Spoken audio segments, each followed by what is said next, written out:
Hi friends, welcome back to my Ammachi kitchen. ഇന്ന് നമുക്ക് പച്ച മാങ്ങ കൊണ്ടുള്ള ഒരു നല്ല 2 റെസിപ്പീസാണ് ഉണ്ടാക്കാൻ പോകുന്നത്. ഇത് ഒരു കറിയും ഒരു ചമ്മന്തിയുമാണ്. വളരെ എളുപ്പത്തിൽ തയ്യാറാക്കാൻ പറ്റുന്ന നല്ല രുചിയേറിയ 2 റെസിപ്പീസാണ്. അതിന് വേണ്ടിയിട്ട് ഞാനിവിടെ ഒരു മാങ്ങ എടുത്തിട്ടുണ്ട്. മാങ്ങ നന്നായിട്ട് കഴുകി കൊണ്ടുവന്നിട്ടുണ്ട്. കഴുകിയിട്ട് അതിൻ്റെ തൊലി ഒന്ന് നമുക്ക് പീൽ ചെയ്ത് കളയാം. അതിൻ്റെ മുകളത്തെ ജസ്റ്റ് ആ തൊലി ഒന്ന് കളഞ്ഞാൽ മതി. മാങ്ങ നല്ല പുളിയുള്ള മാങ്ങ ആണെങ്കിൽ നമുക്ക് കുറച്ച് മാങ്ങയുടെ ആവശ്യമേ ഉള്ളൂ. ഇതിപ്പം നമ്മൾ നോക്കാം പുളി എത്ര ഉണ്ടെന്ന് നോക്കാം, അതനുസരിച്ച് നമുക്ക് ചെയ്യാം. മാങ്ങ ഇങ്ങനെ ചെറിയ കഷ്ണങ്ങളായിട്ട് അരിഞ്ഞെടുക്കാം.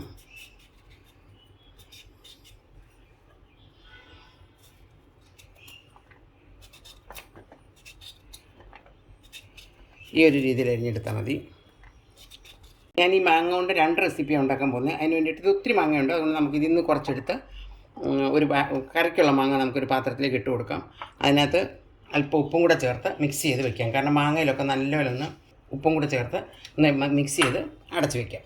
ഒരു 5 മിനിറ്റ് അടച്ച് വയ്ക്കാം. ഇനി നമുക്ക് കറി എങ്ങനെ ഉണ്ടാക്കുന്നതെന്ന് നോക്കാം. അതിന് വേണ്ടിയിട്ട് ഞാനിവിടെ ഒരു ചട്ടി എടുത്തിട്ടുണ്ട്. അതിലേക്ക് ആവശ്യത്തിനുള്ള വെളിച്ചെണ്ണ ഒഴിച്ചു കൊടുക്കാം. ചട്ടിയിൽ ഉണ്ടാക്കുമ്പോൾ ഒരു പ്രത്യേക ടേസ്റ്റ്. അതുപോലെ തന്നെ വെളിച്ചെണ്ണ ഒഴിക്കുമ്പോൾ വെളിച്ചെണ്ണയിൽ ഉണ്ടാക്കുന്നതിനും നല്ല നാടൻ ടേസ്റ്റ് ആയിരിക്കും. വെളിച്ചെണ്ണ ഉണ്ടെങ്കിൽ വെളിച്ചെണ്ണ തന്നെ ഉപയോഗിക്കാൻ നോക്കണം. എണ്ണ ഒന്ന് ചൂടാകട്ടെ. അതിലേക്ക് ആവശ്യത്തിനുള്ള കടുക് ഇട്ട് കൊടുക്കാം. കടുക് നന്നായിട്ട് പൊട്ടിയിട്ടുണ്ട്. അതിലേക്ക് നമുക്ക് ഒരു അല്പം ഉലുവ ഇട്ട് കൊടുക്കാം. ഇനി വേണ്ടത് അല്പം ജീരകമാണ്. ഇതെല്ലാം നന്നായിട്ടൊന്ന് പൊട്ടി വരും. ജീരകവും കടുകും ഉലുവയും നന്നായിട്ട് പൊട്ടി വന്നിട്ടുണ്ട്. ഇനിയും ഒരു 4 പച്ചമുളക്, അത് എരിവനുസരിച്ച് നമുക്ക് പച്ചമുളക് ചേർത്ത് കൊടുക്കാം. ഞാനിപ്പോൾ ഒരു 4 എണ്ണം ചേർത്തിട്ടുണ്ട്. പച്ചമുളക് നന്നായിട്ട് പാടി വന്നിട്ടുണ്ട്. ഇനി നമുക്ക് ഒരു ചെറിയ കഷ്ണം ഇഞ്ചിയും ഒരു 2 അല്ലി വെളുത്തുള്ളിയും കൂടെ ചതച്ചാണ്. ഇതിൽ വലിയ വെളുത്തുള്ളി ആയിരുന്നത് കൊണ്ട് ഞാൻ 2 എണ്ണം എടുത്ത്, ചെറുതാണെങ്കിൽ 3 or 4 എടുക്കാവുന്നതാണ്. അതും കൂടെ ഒന്ന് നന്നായിട്ട് വഴറ്റാം.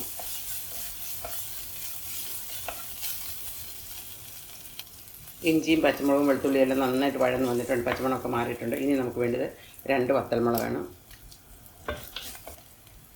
3-4 കൊച്ചുള്ളി ചെറുതായിട്ട് അരിഞ്ഞത്. കൊച്ചുള്ളി ഉണ്ടെങ്കിൽ കൊച്ചുള്ളി തന്നെ ചേർക്കണം. സവാള ചേർത്താലും കുഴപ്പമില്ല. കൊച്ചുള്ളി ചേർക്കുകയാണെങ്കിൽ അതിൻ്റേതായ ഒരു നല്ല ടേസ്റ്റ് നമുക്ക് കിട്ടും.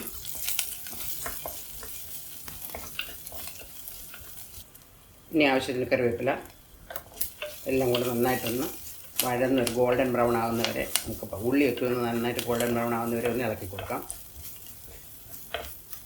നമ്മുടെ ഉള്ളിയെല്ലാം നന്നായിട്ട് മൂത്ത് വന്നിട്ടുണ്ട്. ഇനി ഒരല്പം മഞ്ഞൾപ്പൊടി ചേർത്ത് കൊടുക്കുക. ഒരു 1/4 ടീസ്പൂൺ മഞ്ഞൾപ്പൊടി ചേർത്ത് കൊടുത്താൽ മതി. അതും കൂടെ ചേർത്ത് നന്നായിട്ടൊന്ന് ഇളക്കാം. ഇനി നമ്മൾ എടുത്ത് വെച്ചിരിക്കുന്ന മാങ്ങ നോക്കാം. മാങ്ങ നല്ല സോഫ്റ്റായി, മാങ്ങയിൽ നിന്ന് വെള്ളമൊക്കെ ഇറങ്ങി നല്ല അടിപൊളിയായിട്ടുണ്ട്. അതും കൂടെ നമുക്ക് ഇതിലേക്ക് ചേർത്തൊന്ന് വഴറ്റാം. ഇങ്ങനെ ഉപ്പ് വരട്ടി നമ്മൾ വെക്കുകയാണെങ്കിൽ മാങ്ങയിൽ നിന്നുള്ള വെള്ളമൊക്കെ ഒന്ന് ഇറങ്ങി മാങ്ങയിലോട്ട് ഉപ്പൊക്കെ പിടിച്ച് നല്ല ഭംഗിയായിട്ടിരിക്കും. ഇതങ്ങ് ഒത്തിരി വെന്ത് പോകണ്ട. നമുക്കൊന്ന് അടച്ച് വെച്ച് ഒന്ന് സോഫ്റ്റായി വന്നാൽ മതി.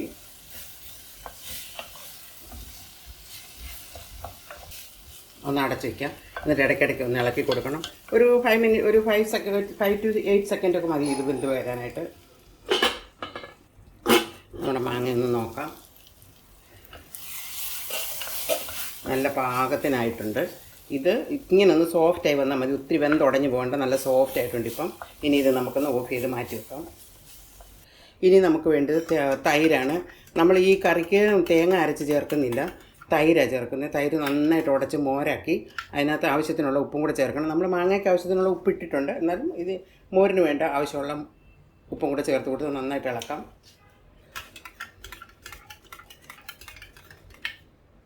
ഇനി നമ്മൾ തയ്യാറാക്കി വെച്ചിരിക്കുന്ന മാങ്ങയിലേക്ക് ഈ മോരൊഴിച്ച് കൊടുക്കാം. മോര അധികം പുളിയില്ലാത്ത മോരായിരിക്കണം, കാരണം മാങ്ങയ്ക്കും കുറച്ച് പുളിയുണ്ടല്ലോ. അപ്പം അധികം പുളിയില്ലാത്ത തൈരായിരിക്കണം. ഇതിനി നമ്മൾ ചൂടാക്കേണ്ട ആവശ്യമില്ല. ചട്ടി ആയതുകൊണ്ട് ചട്ടിക്ക് നല്ല ചൂടുണ്ട്. ഈ ചൂടിൽ ഇത് ആയാൽ മതി. ഇത്രയും തന്നെ ആയാൽ മതി. ഉപ്പൊക്കെ നോക്കിയിട്ട് നല്ല അടിപൊളി മാങ്ങക്കറി ഇവിടെ റെഡി ആയിട്ടുണ്ട്.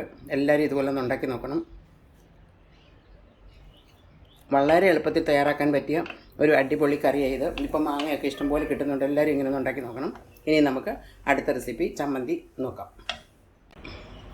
ഈ കറി ഉണ്ടാക്കിയിട്ട് നമ്മൾ അടച്ചു വെക്കണം. ഒരു 10-15 മിനിറ്റ് കഴിയുമ്പോഴേ ഇത് നമ്മൾ കഴിക്കാൻ എടുക്കാവൂ. കാരണം എന്നാലേ ഇതിനകത്തെ ഇതെല്ലാം നമ്മുടെ മാങ്ങയുടെയും ഇഞ്ചിയുടെയും പച്ചമുളകിൻ്റെ എല്ലാം രുചി തൈരിലേക്ക് ഇറങ്ങുള്ളൂ. അങ്ങനെ തൈര് കൂട്ടുമ്പോൾ ഭയങ്കര ടേസ്റ്റ് ആയിരിക്കും. അതുകൊണ്ട് നമുക്കിതൊന്ന് അടച്ചു വയ്ക്കാം. ഇനിയും ചമ്മന്തി തയ്യാറാക്കുന്നത് എങ്ങനെയാണെന്ന് നോക്കാം. അതിന് വേണ്ടി ഒരു പാൻ വെച്ചു. ആവശ്യത്തിനുള്ള എണ്ണ ഒഴിച്ചു കൊടുക്കാം. അതിലേക്ക് കൊച്ചുള്ളി തൊലി കളഞ്ഞത്, കൊച്ചുള്ളി ഒരു വിധം നന്നായിട്ടൊന്ന് വഴറ്റണം. ഉള്ളി നന്നായിട്ട് വഴന്ന് വന്നിട്ടുണ്ട്. അതിലേക്കൊരു ചെറിയ കഷ്ണം ഇഞ്ചി അരിഞ്ഞത്, ഒരു 3 അല്ലി വെളുത്തുള്ളി. ഉള്ളി ഇഞ്ചിയെല്ലാം നന്നായിട്ട് വഴന്ന് വന്നിട്ടുണ്ട്. ഇനി 2 വറ്റൽമുളക് ചേർത്ത് കൊടുക്കാം.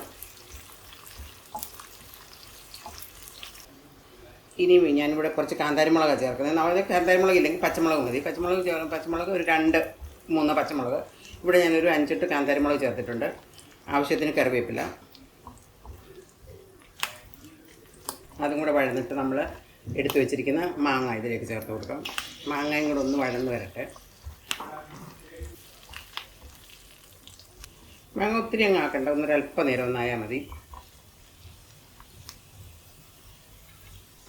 ഇനി നമുക്ക് ഒരല്പം തേങ്ങ ചേർത്ത് കൊടുക്കാം. ഒത്തിരി തേങ്ങ വേണ്ട, ഒരല്പം തേങ്ങ ചേർത്ത് കൊടുക്കാം. അതും കൂടെ ചേർത്ത് നന്നായിട്ടൊന്ന് മിക്സ് ചെയ്യാം. ഇപ്പം തേങ്ങയും മുളകും എല്ലാം കൂടെ നന്നായിട്ട് മിക്സ് ആയിട്ടുണ്ട്. ഇനി ആവശ്യത്തിനുള്ള ഉപ്പ് ചേർത്ത് കൊടുത്തിട്ട് അതും കൂടെ നന്നായിട്ട് ഇളക്കി യോജിപ്പിച്ചതിന് ശേഷം ഇത് തണുക്കാൻ വയ്ക്കാം. നമ്മുടെ ചമ്മന്തിയുടെ കൂട്ട് നന്നായിട്ട് തണുത്തിട്ടുണ്ട്. നമുക്കൊരു മിക്സി ജാറിലേക്ക് ഇട്ട് കൊടുക്കാം. ഇതാ നമ്മുടെ ചമ്മന്തി റെഡി ആയിട്ടുണ്ട്. ഈ ഒരു രീതിയിൽ ആകാവൂ, അരഞ്ഞു പോകല്ല, ഈ ഒരു രീതിയിലേ ആകാവൂ. നല്ല സൂപ്പർ ടേസ്റ്റി ചമ്മന്തിയാണ് ഇത്.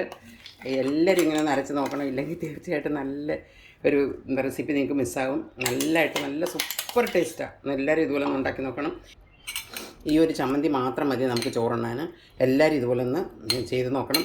ഇന്നത്തെ എൻ്റെ 2 റെസിപ്പി നിങ്ങൾക്ക് ഇഷ്ടമായെന്ന് വിചാരിക്കുന്നു. നമ്മുടെ കറി ആണെങ്കിലും ഈ ചമ്മന്തി ആണെങ്കിലും നല്ല സൂപ്പറായി. ഇപ്പോൾ ഇഷ്ടം പോലെ മാങ്ങ കിട്ടുന്ന സമയമാണ്. എല്ലാവരും ഇതുപോലെ ഒന്ന് ഉണ്ടാക്കി നോക്കണം. കറി ഇപ്പോൾ ഉണ്ടാക്കി വെച്ചിട്ട് ഒരല്പ സമയമായി. ഇപ്പോൾ നല്ല അതിൻ്റെ ഇതെല്ലാം ഇറങ്ങി, മുളകിൻ്റെയും എല്ലാം നന്നായിട്ട് ഇറങ്ങി, മാങ്ങയുടെയും ഒക്കെ ടേസ്റ്റ് ഇറങ്ങി നല്ല സൂപ്പറായിട്ട് വന്നിട്ടുണ്ട്. എല്ലാവരും ഇതുപോലെ ഒന്ന് ഉണ്ടാക്കി നോക്കണം. ഇതിപ്പോൾ നമുക്ക് ആവശ്യത്തിനുള്ള മാങ്ങ എടുത്താൽ മതി. ഞാനിവിടെ കുറച്ച് മതിയായതുകൊണ്ട് ഇത്രയും ഉണ്ടാക്കിയിട്ടുള്ളൂ. നമുക്ക് ആവശ്യത്തിന് ഉണ്ടാക്കാം. പിന്നെ മാങ്ങ എടുക്കുമ്പോൾ ഒത്തിരി പുളിയില്ലാത്ത മാങ്ങ നോക്കിയെടുക്കാൻ നോക്കണം. ഒത്തിരി പുളിയായ പിന്നെ കഴിക്കാനൊരു ടേസ്റ്റ് ഇല്ല. ഈ മാങ്ങയ്ക്ക് തീരെ പുളിയില്ലായിരുന്നു. തൈരും കൂടെ ചേർത്തിട്ട് നല്ല സൂപ്പറായിട്ടുണ്ട്. എല്ലാവരും ഈ 2 റെസിപ്പിയും ട്രൈ ചെയ്ത് നോക്കണം. ഇഷ്ടപ്പെട്ടാൽ ലൈക്ക് ചെയ്യണം, കമൻറ്റ് ചെയ്യണം, മറ്റുള്ളവരിലേക്ക് ഷെയർ ചെയ്യാനും മറക്കരുത്. ഇനി ഒരു പുതിയ വീഡിയോയുമായി കാണുന്നവരെ bye, take care, thanks for watching.